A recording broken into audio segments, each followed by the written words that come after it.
Hello बच्चों, welcome back my channel study with क्षमा। बच्चों, आज हम आप लोगों को कक्षा 11 की हिंदी पढ़ाएंगे। उसमें काव्य में विनय वात्सल्य भ्रमर गीत, तो वात्सल्य चैप्टर को पढ़ाएंगे।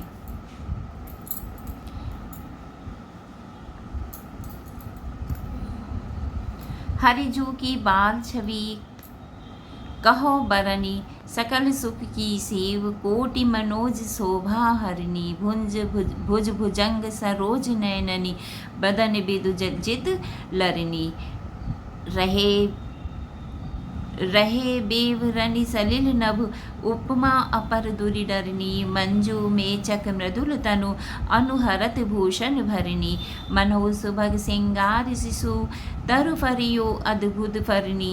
चलत पद प्रतिबिंब मणि, आंगन घुटरनी करनी। जलज संपुट सुभग छवि, भरी लेति उर्जन धरनी।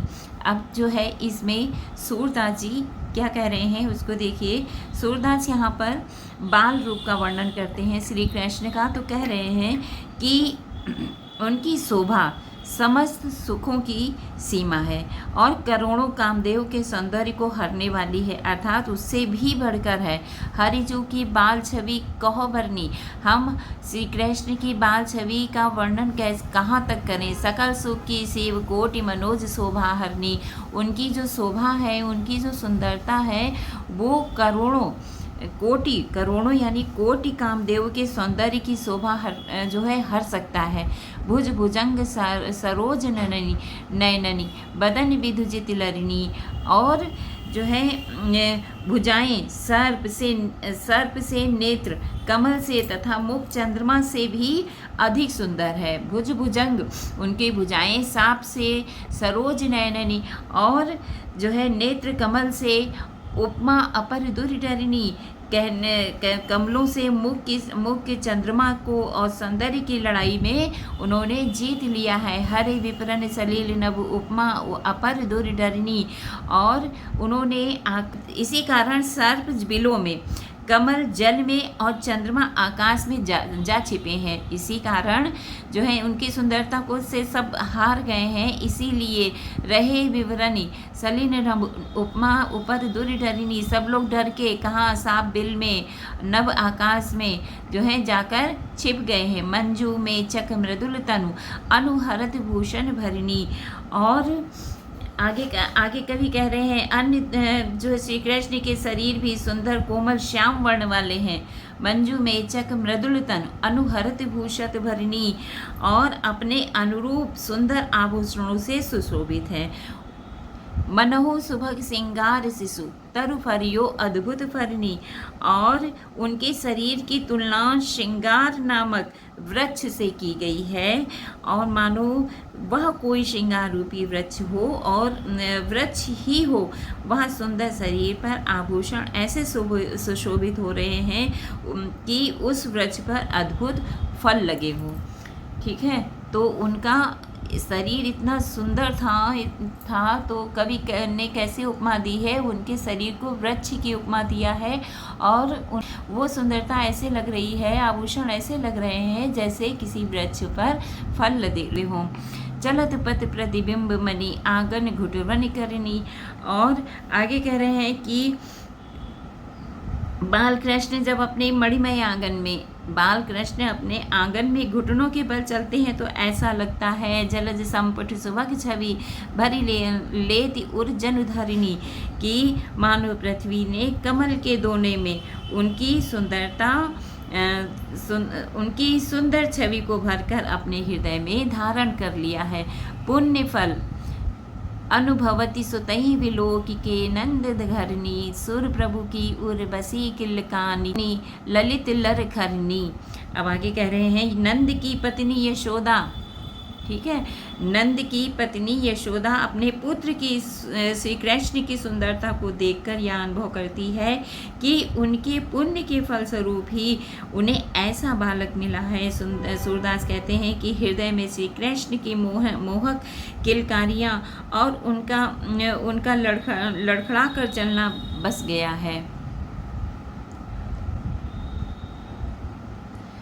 अगला देखो बच्चों,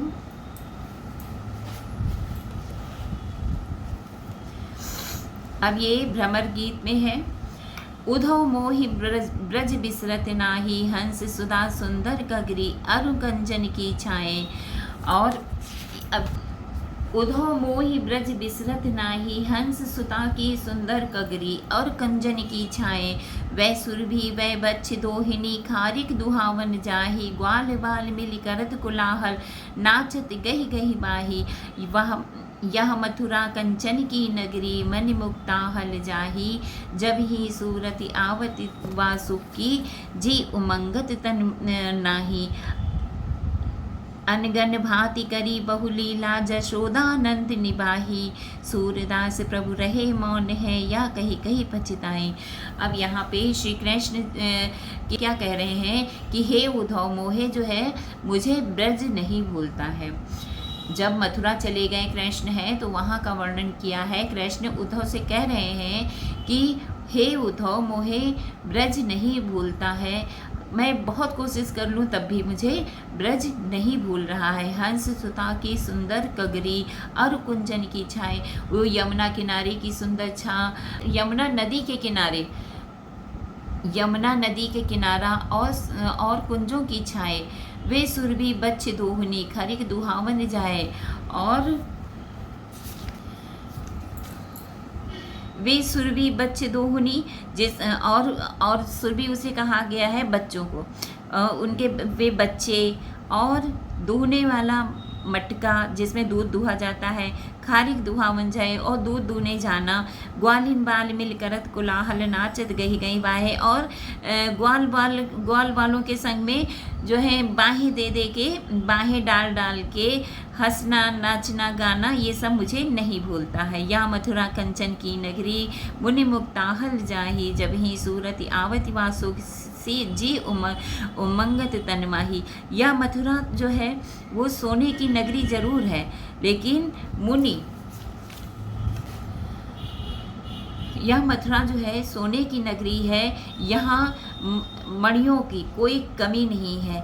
जब ही सूरत आवत वासु की, लेकिन जब हृदय में ब्रज की वो सुख की हमें याद आती है तो हमारा मन जो है विचलित हो जाता है। अनगत भांति करो बहुलीला, जसोदा नंद निबाही। जसोरदास प्रभु रहे मौन है, यह कही कही पछताई। तो अनगिनत भांति, अब आगे कृष्ण उद्धव से क्या कह रहे हैं कि हमने अनगिनत भांति बहुत वहाँ पे शरारत किया है, जिसे यशोदा और नंद बाबा ने निभा लिया यानी कि सहन किया। सूरदास प्रभु रहे मौन है, यह कहीं कहीं पछताए। सूरदास कहते हैं यह कह के कृष्ण भगवान जो हैं, कृष्ण जी जो हैं वो मौन हो जाते हैं और यही बार बार कह के पछताते हैं कि मैं ब्रज से मथुरा क्यों आया।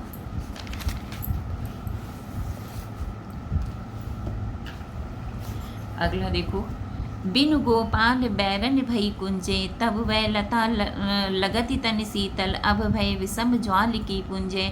वृथा बहित जमुना जग बोलत, वृथा कमल फूलन अलि गुंजय। पवन पान घन सार सजीवन, दधि सुत किरण भानु भई मुंजय। अब आगे श्री कृष्ण, गोपियाँ कहती है हे उद्धव, श्री कृष्ण के बिना ये कुंजें।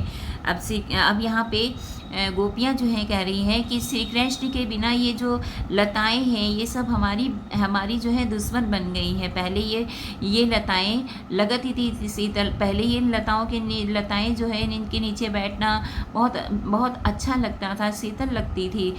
यहाँ पे बैठना मन को ठंडक पहुँचाती थी। अब भई विषम ज्वाल की कुंजे, लेकिन अब इनको देखते हैं तो ये हमें एक आग के गोले के समान लगती हैं। वृथा बहित जमुना खग बोलत, वृथा कमल फूलन अलि गुंजे। और आगे कह रही हैं कि ये यमुना जो है बेकार फिजूल में बह रही है, पक्षी बेकार बोल रहे हैं, कमल जो है अपने बेकार खिल रहे हैं और उसमें जो है भौरे जो है बेकार ही व्यर्थ ही उन पर भौरे गुंजार कर रहे हैं। पवन पान घनसार सजीवन, दधि सुत करिणी भानु भई भुंजे। और इन सबको देखकर मेरा मन अंदर से व्यथित हो रहा है, हमारे लिए कोई उपयोगिता नहीं रही। विरह की स्थिति में यानी कि उनसे बिछड़ने के बाद वायु, जल, कपूर, संजीवनी बूटी और चंद्रमा की शीतल किरणें भी हमारे लिए ग्रीष्मकालीन सूर्य की किरणों के समान दहक रही हैं। जिस समय ये पवन जो है, पवन पान घनसार सजीवन दधि सुतकरिणी भानु भई भुंजे, कि ये वायु, जल, संजीवनी बूटी, चंद्रमा, शीतल किरणें हमारे लिए जो हैं ग्रीष्मकाल के समय सूर्य की किरणों के समान दहक रही हैं। हे यह उद्धव कहियो माधव सो, मदन मार कीन्हे हम लुंजय, सूरदास प्रभु तुमरे दरस को, मग जोवत अखियाँ भई भुंजे। अब आगे कवि कह रहे हैं कि हे उद्धव, श्री कृष्ण से जाके कहना कि विरह के कारण कामदेव ने हमें मार मार कर हमारे अंग प्रत्यंगों को ढीला कर रखा है। हम इतना आप लोगों से, आपसे कृष्ण से प्रेम करते हैं कि उनके बिना हमारा शरीर जो है बिल्कुल शिथिल हो गया है, अर्थात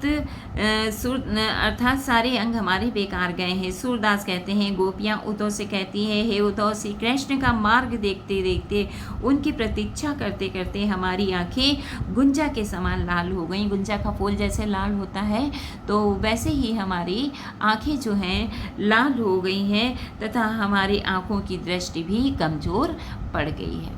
तो बच्चों, ये हमने 3 पद्यांश आपको पढ़ाए हैं और मिलते हैं अगले वीडियो में अगला पद्यांश लेकर। वीडियो पसंद आया है तो लाइक, थैंक यू।